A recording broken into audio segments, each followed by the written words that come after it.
behind the hordes, the millions of illegals?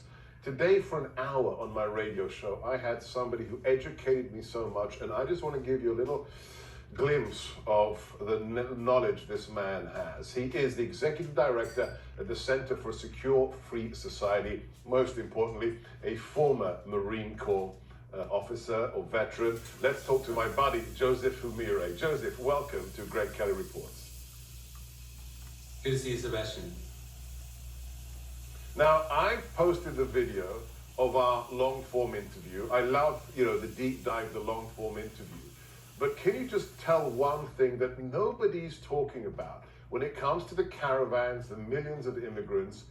What is the role of Maduro, the president of Venezuela, and who is connected to the Venezuelan operations? Who's helping organize the caravans? So Sebastian, in October 2018, I was on the ground in Guatemala when these caravans began. The Trump administration got a hold of it in 2019 and it exploded in 2021.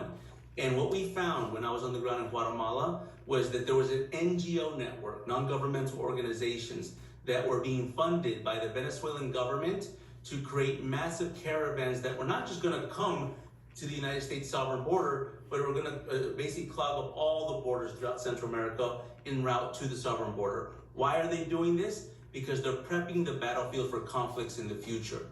Venezuela is no longer a sovereign nation state, it's much less a democracy. It is a criminalized state that's been empowered by Russia, China, and Iran to bring wars from the other side of the world to the Western Hemisphere, and those wars are going to be coming very soon. All right, let me just repeat what you said so people understand.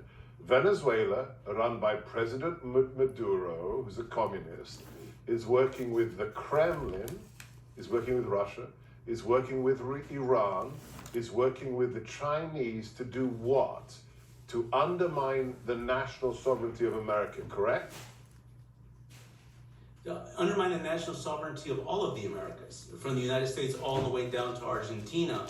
The fourth flank of these global conflicts is about to kick off, Sebastian, in Guyana. The first was Ukraine, the second is Israel, the third is pending in Taiwan after the election in January, and the fourth is going to be Guyana. Why? Because all these conflicts are going to clog up choke points, shipping, international trade, and they're going to bring a level of chaos and conflict that China, Russia, and Iran are going to capitalize on to change into what they call their new world order. Venezuela is the tip of the spear for that effort in the Western Hemisphere. That's why you're seeing the mass migration, because that's prepping the battlefield for this conflict.